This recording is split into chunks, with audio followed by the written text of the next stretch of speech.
Oke.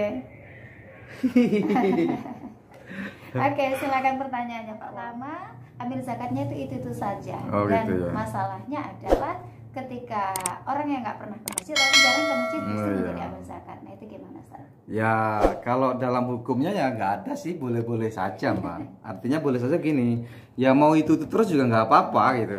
Tetapi ya unsur keadilannya ya gantilah, biar ada perubahan. Bagaimana cara menggantinya? Ya musyawarah.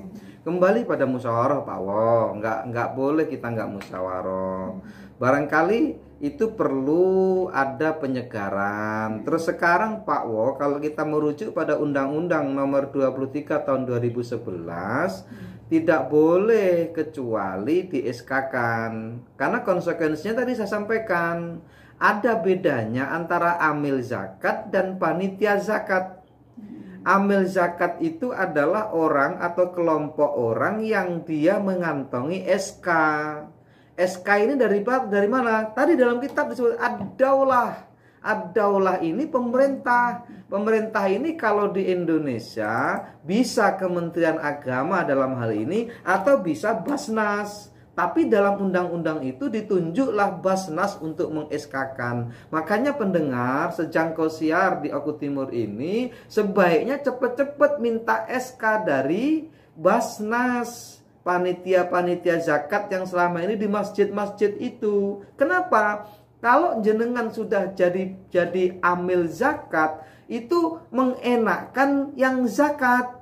Kenapa? Kalau orang yang berzakat kepada amil zakat, kok kemudian amil zakat menyelewengkan, tidak mentasarufkan tepat waktu, atau mungkin meremehkan sasaran, itu yang bayar zakat sudah bari'atum minadzimah, sudah lepas tanggung jawab. Sementara kalau panitia zakat, orang yang berzakat kepada panitia zakat, pengertian panitia zakat adalah orang atau kelompok orang yang tidak mengantongi SK dari pemerintah.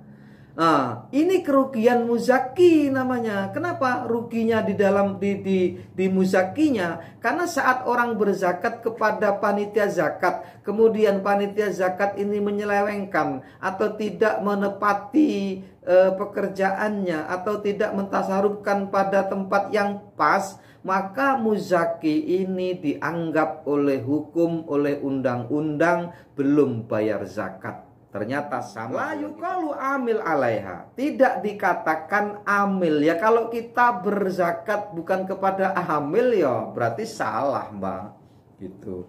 Lebih baik kita zakat sendiri gitu loh. Dan itu boleh kita memilih orang untuk kita berikan dananya. Misal kita punya harta banyak nih, Pak Wo, pengen berzakat kayak orang Jakarta itu ngumpulkan orang. Itu kan melibatkan banyak orang. Nah itu nggak boleh diambilkan untuk upah mereka zakat, bayar zakatnya itu, tapi di upah mereka biqadri ta'bi bi ujratil mithli. Artinya upah sehari dia bekerja berapa.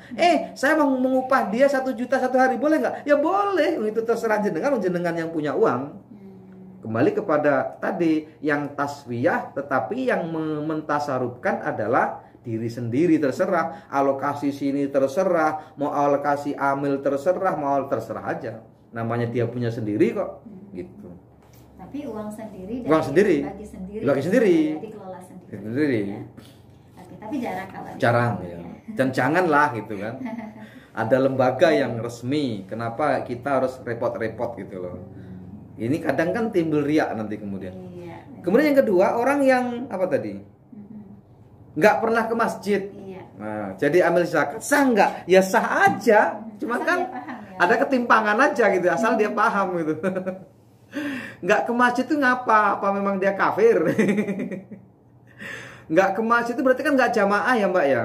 Padahal ada hadis loh, las sholata li jaril masjid illa fil masjid. Tidak ada sholat untuk tetangga masjid kecuali di masjid. Coba tuh. Kecuali perempuan? Ya, walaupun memang ada kajian, Mbak, kalau perempuan itu nggak begitu, Mbak. Ada apa ya, istisnanya gitu, ada pengecualiannya. Karena ada hadis yang memang menyuruh perempuan untuk sholat di rumah. Tetapi ketika tidak ada fitnah, maka anjuran pertama itu bisa terhilangi oleh anjuran yang kedua. Kenapa? Anjuran kedua syiarul Islam, maka perempuan pun sebaiknya juga ke masjid bagi yang jarul masjid ketika tidak ada fitnah. Kalau ada fitnah di rumah lebih baik. Itu menganukan hukum seperti itu, insya Allah.